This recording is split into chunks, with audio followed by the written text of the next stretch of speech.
इस वीडियो में हम अपने दो एक्ट करेंगे, द रेगुलेटिंग एक्ट 1773 और पिट्स इंडिया एक्ट। थर्ड जो एक्ट है उसको हम नेक्स्ट वीडियो में करेंगे। तो स्टार्ट करते हैं हम आज का topic, the regulating act 1773। The chaotic condition of the company forced the British Parliament to pass the Regulating Act in 1773 to regulate its work। Company के अराजक हालात ने ब्रिटिश संसद को 1773 में अपने काम को विनियमित करने के लिए रेगुलेटिंग एक्ट पारित करने को मजबूर किया। Main provisions of the regulating act के मुख्य प्रावधान। The main provision of the regulating act work as under. जो इसके मेन प्रोविजंस हैं वो इस प्रकार हैं, क्या क्या प्रोविज़न दिए थे वो निम्न है। फर्स्ट है, the governor of Bengal was made the governor general of British India. Bengal के गवर्नर को ब्रिटिश भारत का गवर्नर जनरल बनाया गया था। वारेन हेस्टिंग्स को भारत का गवर्नर जनरल नियुक्त किया गया था। सेकंड है, there would be a council of 4 members to assist the governor general. Governor general की सहायता के लिए 4 सदस्यों की एक परिषद होगी। थर्ड है, all the decision in the council were to be made by majority of votes. परिषद के सारे निर्णय बहुमत के लिए जाने गए थे। The governor general was given a casting vote in the case of a tie के मामले में गवर्नर जनरल को निर्णायक वोट दिया जाना था। फोर्थ है, the governor general was empowered to control the presidencies of Mumbai and Madras in matter of war and peace with native states। Governor general को युद्ध और देशी राज्यों के साथ शांति मामलों में मुंबई और मद्रास की अध्यक्षता पर नियंत्रण करने की शक्ति प्राप्त थी। But in the case of emergency और on the receipt of special orders from England they could act on their own. लेकिन इमरजेंसी की स्थिति में या इंग्लैंड से विशेष आदेश मिलने पर वे स्वयं ही अपना काम कर सकते थे। फिफ्थ है, the act provided for a supreme court at Kolkata with a chief justice and 3 assistants जजेस।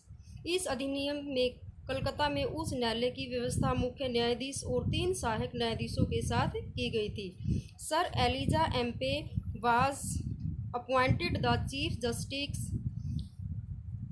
और सर एलिजा एम्पे को मुख्य न्यायाधीश नियुक्त किया गया था। The supreme court was empowered to try civil, criminal and other cases. उच्चतम न्यायालय को सिविल, दंडिक या अन्य मामलों में शक्ति प्राप्त थी। Cases were to be tried by means of a jury. और मामलों की जांच जूरी के माध्यम से की जानी थी। The director of the company were required to submit their accounts of income and expenditures before the British treasury. Company के निदेशकों से अपेक्षा की जाती थी कि वे अपने आय और व्यय का लेखा ब्रिटिश खजाने में से पहले जमा करें। तो ड्रॉबैक्स ऑफ द एक्ट, इस एक्ट की कुछ कमियां भी थी। इन कमियों को दूर करने के लिए ब्रिटिश सरकार ने एक और एक्ट पारित किया और वो एक्ट था पिट्स इंडिया एक्ट। तो अब हम पिट्स इंडिया एक्ट 1784 की बात करते हैं। तो इसमें क्या था, पिट का भारत अधिनियम 1784 क्योंकि रेगुलेटिंग एक्ट में कई डिफेक्ट्स थे, इसलिए इन दोषों को रिमूव करने के लिए अदर एक्ट पास करना जरूरी था।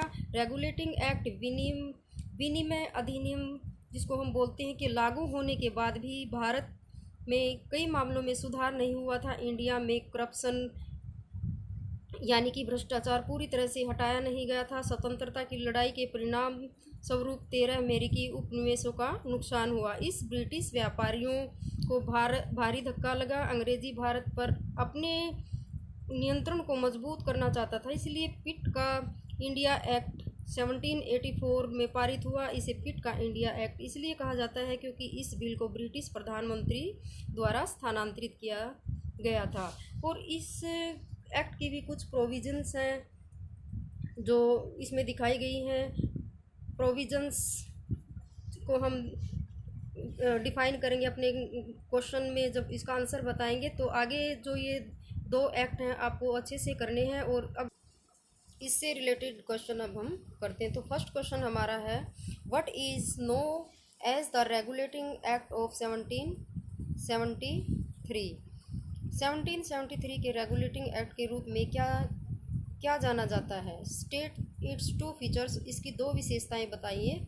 तो आंसर है हमारा, the chaotic conditions of the company forced the British parliament to pass the regulating act in 1773 to regulate its work. Company की अराजक हालात ने ब्रिटिश संसद को 1773 में अपने काम को विनियमित करने के लिए, सुचारू रूप से करने के लिए रेगुलेटिंग एक्ट को पारित करने के लिए उसे मजबूर कर दिया था। Some of the features are, और इसकी कुछ विशेषताएं हैं। फर्स्ट है, there would be a council of 4 members to assist the governor general। Governor general की सहायता के लिए 4 सदस्यों की एक परिषद होगी। सेकंड है, all the decision in the councils were to be made by majority of votes. परिषद को सारे निर्णय बहुमत से लिए जाने थे। The governor general was given a casting vote in the case of tie के मामले में गवर्नर जनरल को निर्णायक वोट दिया जाना था। सेकंड क्वेश्चन है, what were the main provisions of the Pitt's India act of 1784। 1784 के पिट के भारत अधिनियम के मुख्य प्रावधान क्या थे? तो the main provision of this act were, उसके मुख्य प्रावधान थे।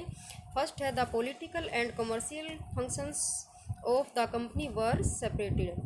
कंपनी के राजनीतिक और व्यावसायिक कार्यों को अलग कर दिया गया था। सेकंड है, the board of control was to consist of 6 members. उनके नियंत्रण बोर्ड में 6 मेंबर होने थे। थर्ड है, the expense of the board of control were to be borne by company.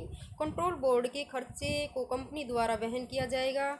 Fourth है, the council of the governor general was to consist of 3 members instead of 4। Governor general की परिषद में 4 की बजाय 3 members थे। Fifth है, the governor general in council was to have full power to superintend, direct and control the presidencies of Bombay and Madras. Fifth में क्या बताया है, गवर्नर जनरल इन काउंसिल की अध्यक्षता करने, उसे सीधी रखने और नियंत्रित करने की पूर्ण शक्ति प्राप्त होनी थी।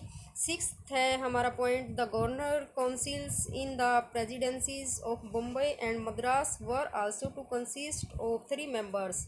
मुंबई और मद्रास की प्रेसिडेंसी में गवर्नर की परिषदों में 3 सदस्य थे। सेवंथ है, the governor general could declare war और make peace after getting the permission of the board control. Governor general control board की अनुमति मिलने के बाद शांति स्थापित करने के संबंध में युद्ध की घोषणा कर सकता था। तो बच्चों, आपको ये 2 क्वेश्चंस अच्छे से करने हैं, इनको समझना है और अपनी बुकलेट से देखकर इनको अच्छे से अपनी नोटबुक पे राइट करना है, ताकि आपको एग्ज़ाम में इससे हेल्प मिल सके। थैंक्स।